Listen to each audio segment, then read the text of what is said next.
अस्सलाम वालेकुम। This is Mehar Irfan forex trader. आज आपके लिए गोल्ड स्ट्रेटजी में लेके आ रहा हूँ। वो एशियन सेशन का हाई और लो मार्क कर लेना है आप लोगों ने, जो उस पर ट्रेड करनी है। अगर आप इसके साथ इंडिकेटर्स भी यूज़ करना चाहें तो मैं इंडिकेटर्स के नाम भी आपको बता देता हूँ, और किस तरह से इस पर ट्रेड करनी चाहिए, किस तरह आपको पता चलेगा कि एशियन सेशन होता कौन सा है, कब वो क्लोज होता है और कब लंदन सेशन ओपन होता है जिसमें हमने ट्रेड करनी होती है। तो पूरी गाइडलाइन इस वीडियो में मैं देने वाला हूँ। अगर आपने चैनल को सब्सक्राइब नहीं किया तो चैनल को सब्सक्राइब कर लें। ये वीडियो आपके लिए बेस्ट होने वाली है। 2026 में आप इसको अप्लाई कर सकते हैं, और 25 की आप बैक टेस्टिंग करेंगे पहले, फिर आप इसमें से ट्रेड्स निकालेंगे। कुछ चीज़ें मैं आपको नोट करवाना चाह रहा हूँ, अगर आपके पास डायरी है तो आप उसको नोट कर लें। सबसे पहले बात ये है कि आपने मंडे से वेडनेसडे तक ये ट्रेड करनी है। थर्सडे और फ्राइडे अवॉइड करें। बेसिकली हमने एशियन सेशन का हाई और लो मार्क करना होता है। लेट्स सपोज ये हाई है उसका, और ये यहाँ पे जो है वो उसका लो है, लेट्स सपोज।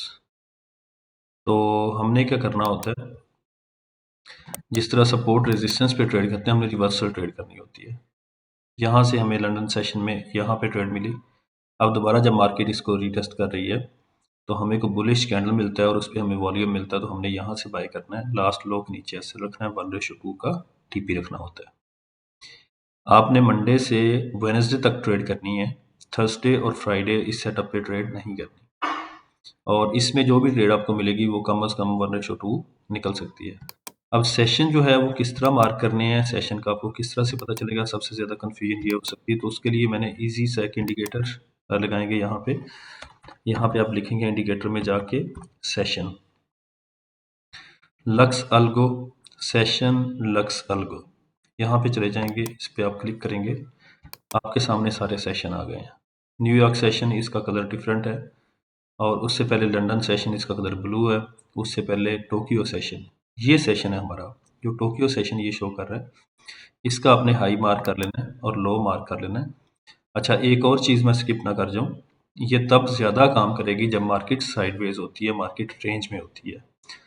जब ट्रेंड जो है वो बहुत ज़्यादा मतलब मार्केट अप ट्रेंड या डाउन ट्रेंड है, एग्रेसिव है, तो उस पे आपने ये ट्रेड नहीं करनी है। आप कोशिश करें, अगर साइडवेज रही है एशियन सेशन में तो उसमें आप ट्रेड करेंगे, वो ट्रेड आपकी बेस्ट निकलेगी। अभी हम देखते हैं, कोई रैंडम सी कोई प्रीवियस डेट उठा लेते हैं, वहाँ पे जाके हम हाई या लो मार्क कर लेते हैं। वो देख लेते हैं कि कहाँ से कहाँ तक मार्केट रही है। वेट,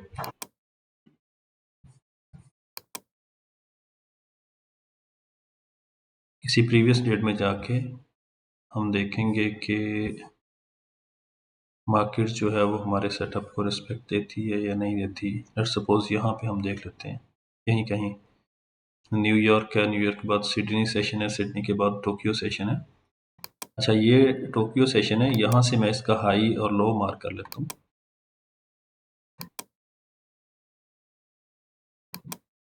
ये टोक्यो का हाई है, और ये टोक्यो का लो सेशन, लो जो उसने बनाई है टोक्यो की वो है ऑलमोस्ट यहाँ पे बनती है। ये यहाँ से ये लो बता रहा है इस कॉर्नर से, इसको मैंने मार्क कर लिया। अब लंदन सेशन जैसे ही ओपन हुआ है वो यहाँ से ओपन हो रहा है। अब हमारे पास हाई ये, रेजिस्टेंस ये है, सपोर्ट ये है। अब मार्केट जो है वो दोबारा से इसी लेवल पे आई है, एग्जैक्ट इसको टच नहीं किया, लेकिन ऑलमोस्ट यहाँ से ट्रेड बनती थी। अगर ये नहीं भी बनी, क्योंकि ये कैंडल थोड़ा ऊपर क्लोज हुआ है, उसके बाद कैंडल बना ही नहीं है, उसके बाद दोबारा मार्केट आई है, बेहतरीन हमें रिजेक्शन कैंडल मिला यहाँ पे और बुलिश इंगल्फिंग मिला। तो यहाँ से आपने ट्रेड प्लेस करके देख लेनी है कि ये 1:2 हमारी ट्रेड निकलती है या नहीं निकलती। किस तरह से ट्रेड लगानी है वो भी आपको बता रहा हूँ। अब मैं सेशन को डिलीट कर रहा हूँ क्योंकि इसकी वजह से ज़रा रश है, समझ नहीं आ रही। ये मैं डिलीट कर देता हूँ।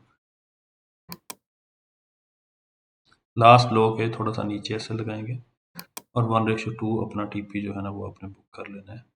ऑलमोस्ट यहाँ पे बन रहा है, तो ये स्ट्रेट फॉरवर्ड जो है हमारा टीपी हिट हो गया। अच्छा, ये ज़रूरी नहीं है कि ये हमें डेली जो है वो एक ट्रेड मिल जाए, हर हाल में मिले। इधर से रेजिस्टेंस पे ट्रेड गई है तो रेजिस्टेंस पे भी ट्रेड मार्केट गिरी है, लेकिन ये बेहतर ये है कि आप एक या दो ट्रेड करें। जब एक ट्रेड 1:2 निकल गई है तो दूसरी ट्रेड ना करें, वो बेस्ट है। और वैसे भी इसने ऊपर फेक ब्रेकआउट, ये फेक आउट की ट्रेड होगी। तो हमने क्या करना है, हमने क्लियर डायरेक्शनल मूवमेंट वाली ट्रेड करनी है। इस पे इंडिकेटर्स कौन से यूज़ करने हैं? एक आप इस पे यूज़ कर सकते हैं RSI। आप RSI किस तरह यूज़ करेंगे, और 20 डेज का मूविंग एवरेज एक आपने लगा देना। ये दो इंडिकेटर्स जो है वो काम कर सकते हैं इसमें। ये RSI मैंने नीचे लगा दिया।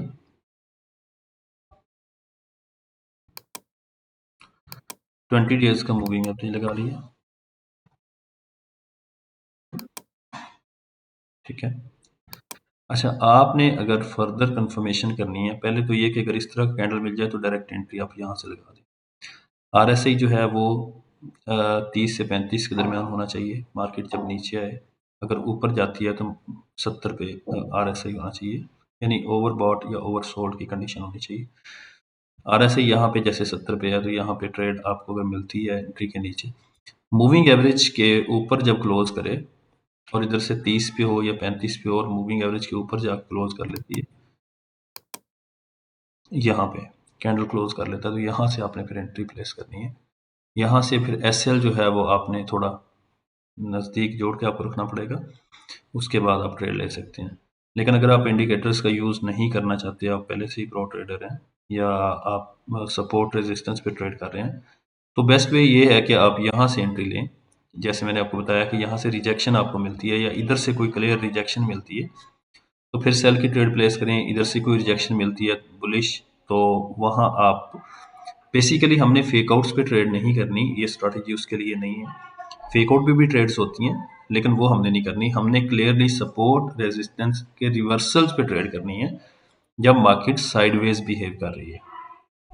मार्केट साइडवेज है, यहाँ से मार्केट कितना ज़्यादा गिर रही है, फिर आहिस्ता आहिस्ता ऊपर जा रही है, डायरेक्टली 20 वाले मूविंग एवरेज के ऊपर ही नहीं जा रही, फिर यहाँ से गिर रही है मार्केट, तो इसका मतलब है कि मार्केट साइडवेज है। जितना ऊपर जा रही है उतना मार्केट नीचे भी आ रही है। तो यहाँ इस सिचुएशन में हमें ट्रेड करनी चाहिए रिवर्सल्स पे।